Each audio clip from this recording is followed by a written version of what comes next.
We all hear about the global food shortages, how supply outstrips demand, how farmland being destroyed by erosion is now being replaced by destroying forests and woodlands. This has become the new normal in our society.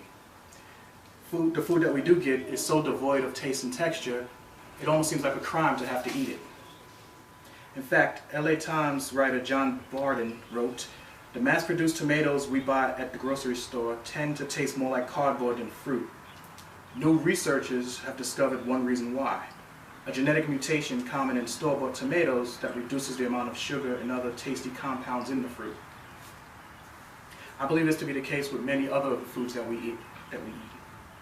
My proposed solution: we take a more active role in growing our own food.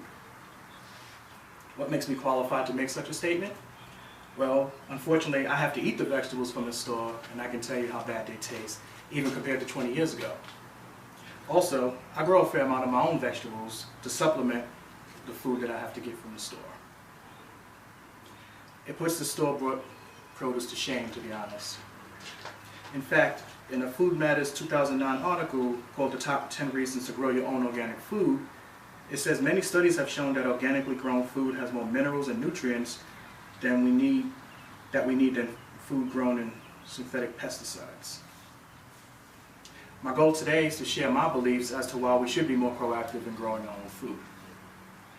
I plan to discuss my position from three perspectives: why the need exists, what we can do to reverse it, and how great it'll be when we do. We all need to eat.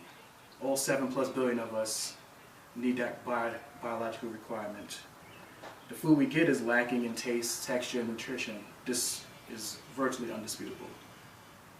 Not to mention the price that we have to pay for this food, which is far more than what we're getting. This is not the way nature intended, and it's not the way that most farmers would intend it to be. Now that we discussed the need, let's move on to how to reverse the problem. Now, I'm not proposing everybody buy land and start tilling away like farmers, because not everybody's designed to do that. My point is, you can start from where you are. If you have land, use it to grow food. If you're into co-op gardening, make that an option for your community. Even if you only own an apartment, you can still grow your own vegetables as long as you have some sunlight and water. In fact, growing sprouts is one of the easiest things you can grow in an apartment because it doesn't need any outdoor soil. In an article written by Dr. McCullough in 2013, he wrote, "In addition to their superior nutritional profile, sprouts are really easy to grow if you're an apartment dweller, as they don't require an outdoor garden." Further proving my point. Now I'm going to present to you a little visual aid plan. This little item right here is a Miracle-Gro seed pod. They cost about $1.50. I can tell you they're cheap, easy, and quite productive at growing fruits and vegetables. This cherry tomato seed pod has given me more tomatoes in a season than I have been able to eat. This is Miracle-Gro plant food, which you can use to help your fruits and vegetables grow faster. It's not necessary, but it's quite useful. This is a trowel, what you would use to dig up the dirt and move it around to put your seed pods in. This costs about $5, and you'll get a lot of use out of it. Our last component, water, which, like all things, your vegetables need to grow and survive. This costs under $1, so for about $13, you can be growing your own vegetables. Now that we discussed some of the ways how to reverse the trend of food being stripped of its nutrition, let's go into how great it'll be when we finally do. If you can supply water, light, and time, you'll soon be plucking your own produce from your garden, whether it's indoors or outdoors. No additives or preservatives needed or required to keep it fresh, because you're getting it fresh from the plant, rather than from a warehouse that's been sitting who knows how long. This benefits your family and immediate community and others if you choose to donate your food through food banks. As I planned, I discussed the need to grow our own food, I discuss how to reverse the problem that we're having with the food supply, and I discuss how great it will be once we start growing our own food. I personally believe that we are all responsible for our food. I know it may seem a daunting task from the beginning, but it'll be a change for the better if we take a more active role in growing our own stuff.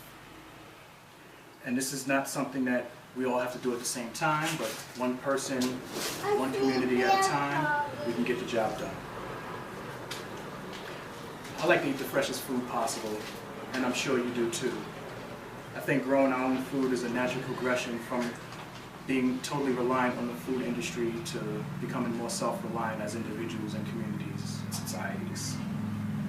In fact, a 2012 article written by Heidi Godman says, growing your own food helps you eat more fresh fruits and vegetables, which is something that I personally believe to be the case, because when you put more effort into something, you reap more rewards from it. Of course, the one caveat to this speech is meat is not included.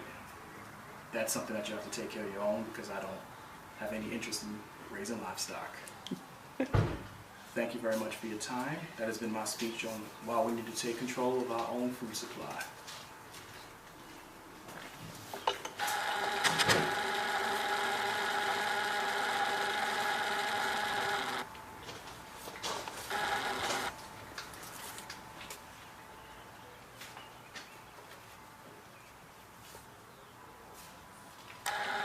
I will now open the floor up to any questions my audience members may have.